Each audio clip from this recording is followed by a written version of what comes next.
ఇన్నాళ్ళు దాగుడు మూతలాడుతూ వచ్చారు. ఎవరికి ఏపీ ప్రజలకు కనపడలా. మీరు ప్రెస్ రిలీజుల్లోనూ లేకపోతే వాట్సాప్ గ్రూపుల్లోనే మీ పేరు వచ్చింది. కానీ మొత్తానికి ఏంటంటే కొణిదెల పవన్ కళ్యాణ్ గారికి భయపడి మీరు ఇంతవరకు తెర మీదకి రాలేదు, తెర ముందుకు రాలేదనే మాట వినిపిస్తుంది. ఇవాళ ధైర్యం కూడగట్టుకుని వచ్చారా మొత్తానికి? లేదు సార్, భయపడేదనేది ఏం లేదు. మేము ఇన్ని రోజుల నుంచి గ్రౌండ్ వర్క్ చేసుకుంటూ ఉన్నాం. మేము ఇన్ని రోజుల నుంచి ఎలాంటి తప్పులు చేసాము, వేరే పార్టీలో ఉండి ఇంతకుముందు ఉన్న పార్టీలో ఉండి అవన్నీ చూసుకొని విశ్లేషణ చేసుకొని గ్రౌండ్ వర్క్ చేసుకొని కొంతమందిని కూడగట్టుకొని మనం ఏదైతే విధానాల కోసం పోరాడదాం అనుకున్నామో వాటి కోసమని విశ్లేషణ చేసుకొని పార్టీ పెట్టి ముందుకు వస్తున్నాం ఈరోజు. రైట్. ఇన్నాళ్ళు మరి ఎందుకు దాక్కున్నారు మీరు? దాక్కునేదని ఏం లేదు సార్. సో మీ మొత్తానికి ఏంటంటే మీ వెనకాల ఎవరు బాంబే బేస్డ్, కర్ణాటక బేస్డ్ ఇండస్ట్రియలిస్టులు లాబీలు ఉన్నట్టు సమాచారం. ఏదో మొత్తానికి పెద్ద బిజినెస్ టైకూన్స్ ఎవరో, కార్పొరేట్ టైకూన్స్ ఎవరో మీ వెనకాల ఉన్నట్టు సమాచారం, నిర్దిష్టమైన సమాచారం. కార్పొరేట్ వ్యవస్థలు ఉన్నాయి. మేము కార్పొరేట్ వ్యవస్థల నుంచే వచ్చాము. మేము ఇంతకుముందు కార్పొరేట్ వ్యవస్థలనే పనిచేసాము. ఆ కార్పొరేట్ వ్యవస్థల్ని మేము చేసిన పని వల్ల పైకి తీసుకొని వచ్చాము, అభివృద్ధి చేశాము. మీ కాన్ఫిడెన్స్ ఏంటండి? అసలు మీరు ఇన్నాళ్ళ వరకు దిక్కు మొక్కు లేదు, మీరు ఎక్కడున్నారో ఎవరికి తెలియదు. మీరు ఇవాళ వచ్చి మా వెనకాల కార్పొరేట్లు ఉన్నాయి, మేము ఎంతైనా ఖర్చు పెడతాం.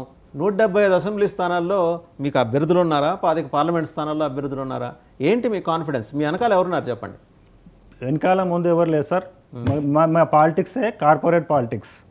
మేము ఇంతకుముందు కార్పొరేట్ వ్యవస్థలు ఏ విధంగా అయితే అభివృద్ధి చేశామో ఈరోజు రాజకీయంలో కూడా అడుగుపెట్టి ఆంధ్ర రాష్ట్ర ప్రజలకు కావాల్సిన సంక్షేమాలు ఏంది, అభివృద్ధి ఏందో చేయాలని ముందుకు వచ్చినాం. నమ్మశక్యంగా లేదు. మాకున్న ఇన్ఫర్మేషన్ ఏంటంటే ఎవరో దుబాయ్ నుంచి ఫండింగ్ ఒకటి వస్తుంది త్రూ తప్పుడు మార్గాల్లో.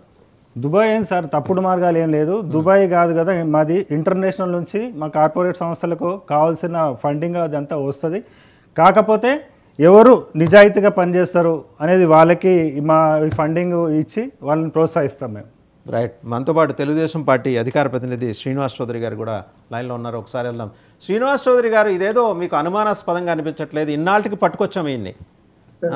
మనతో పాటు తాతంశెట్టి నాగేంద్ర గారు కూడా జాయిన్ అయ్యారు, జనసేన అధికార ప్రతినిధి. నమస్తే నాగేంద్ర గారు.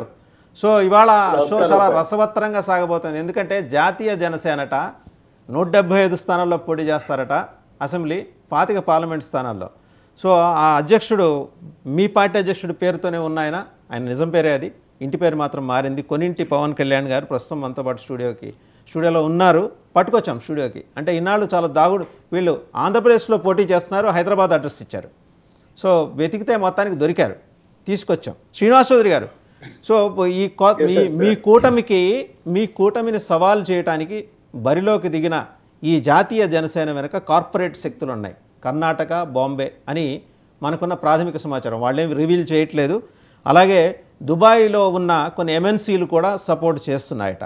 ఏదో ఆంధ్ర రాజకీయాల్లోకి మరి వేరే రాష్ట్రాల నుంచి అలాగే పక్క దేశాల నుంచి కొత్త శక్తులు ఎలా ప్రవేశిస్తున్నాయి, దీన్ని ఎలా చూస్తున్నారు మీరు?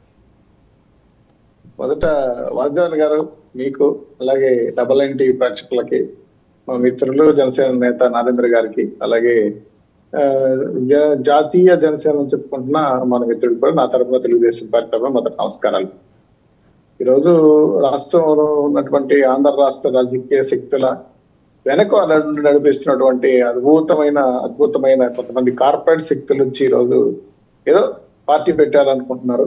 సంతోషం. భారత రాజ్యాంగం అవకాశం కల్పించింది, ఎవరైనా పార్టీ పెట్టుకోవచ్చు, ఎక్కడ నిన్నదే పార్టీ పెట్టుకోవచ్చు, ఏమైనా చేసుకోవచ్చు. అయితే ప్రజలు ఆశీర్వదిస్తారా లేదనే విషయాన్ని ఇక్కడ మనం స్పష్టంగా గమనించాలి. అదేదో సినిమాలో K2 డూబిల్ K2 అనే ఒక సినిమా, పాత సినిమా ఒకటి